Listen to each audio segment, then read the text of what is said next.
Hello, and thank you for watching Accelerate with Nerdio. In today's lesson, we're going to talk about Azure Virtual Machines and Managed Disks with a focus on the Nerdio default sizes that we use and performance considerations as you start to size up. It's quite a mouthful. There will be lots of links in the description, and please check out help.nerdio.net for additional access to information, videos, KBs. And I'm going to say this up front, right? We are really talking about Microsoft technology here. They are going to have the authority articles on this stuff, and I'm going to link to a lot of Microsoft articles, right? Nobody knows Azure better than they do. With that, let's jump into our agenda. So we're going to talk quickly about some types of Azure Managed Disks. We'll talk about some types of Azure Virtual Machine Series, and we'll talk about the defaults that we use for series and disks in our initial provisioning. And this is a great time to mention, right? We size things at a low or small sizes because you're just building the environment. You don't want high costs up front. You're eventually going to start to size it up to what your environment needs. So please don't ever assume out of the box this is production, right? This is out of the box, ready for you to start building it up to what it needs. All right, let's jump in. So Azure Managed Disks, it's important to talk about three items here. Standard HDD, spinning disks, right? The same thing you would expect. It's a bunch of spinning disks, in a data center. And then you've got standard SSD and premium SSD. And the real difference here, right, is that there are different throughput, performance considerations, IOPS, right? There is a difference in what you'll get with standard SSD versus premium SSD. And across all three of these, there are different pricing levels. There are different metrics that are used. So these are things you'll want to dig into with your Microsoft rep.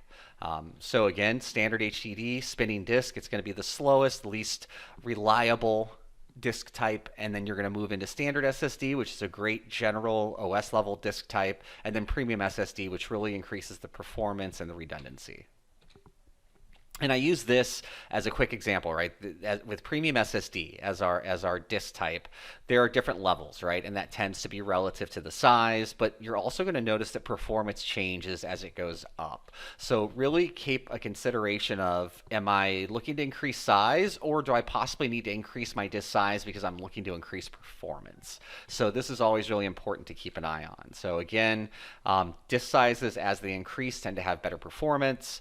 So really looking at what it is you need to accomplish might require you moving to a disk with more size than you need, but offering better performance.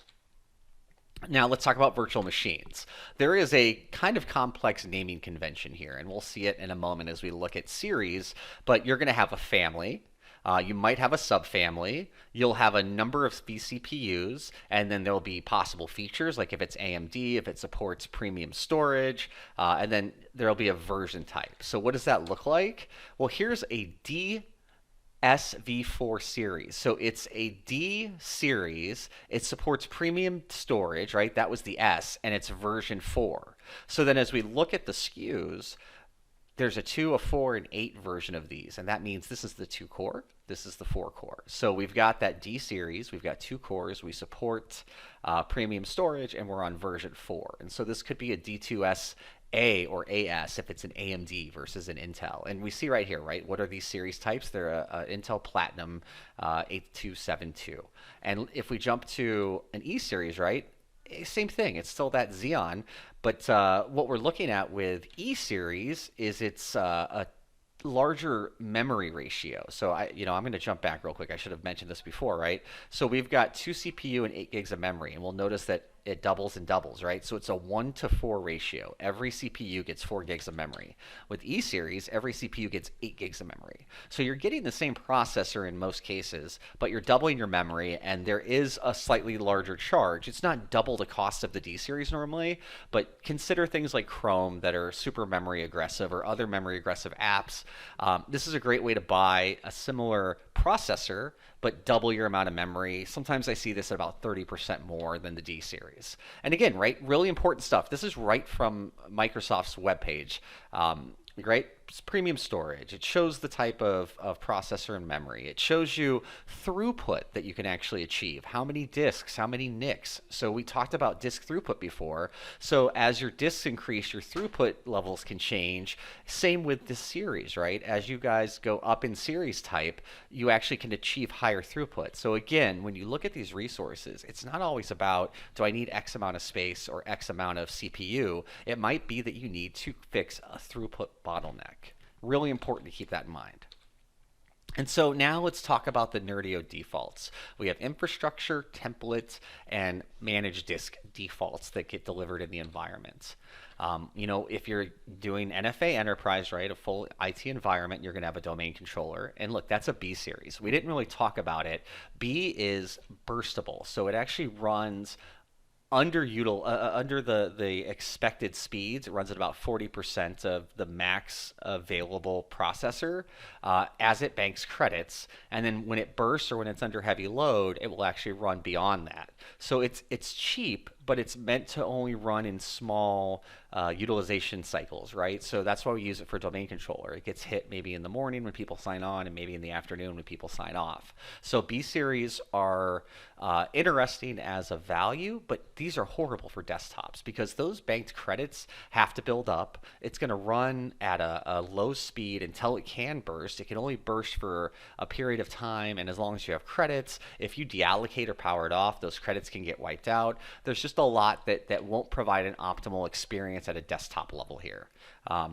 And then we see FSO1, right? We start with at least a D series. This is because the D series also has higher throughput to the disk, and FSO1 has your profiles, your by document and desktop redirections. It's going to have chatty disks. So there's two important things here. One, we're starting with a D series, and two, we put that important data, on a premium SSD, right? So we're looking for faster disk access. So we're buying a premium SSD. And then we know it's only going to go up from here, right? This is your baseline. If you're going to start adding users, this is actually going to start to become a bottleneck. You're going to need to likely do a larger D or E series to unlock faster disk access, and you'll likely need a larger SSD data disk premium to unlock faster disk access. And then keep in mind too, you could actually add additional data disks, so you could separate your workloads to try to achieve better disk access. Same stuff you've always done with physical, right? You're just looking to find bottlenecks and maximize ways to eliminate them. And then the PRX, our federation server, doesn't really get used for much. We use an A series, which is similar to the B in that it's a really basic SKU, and it's cheap.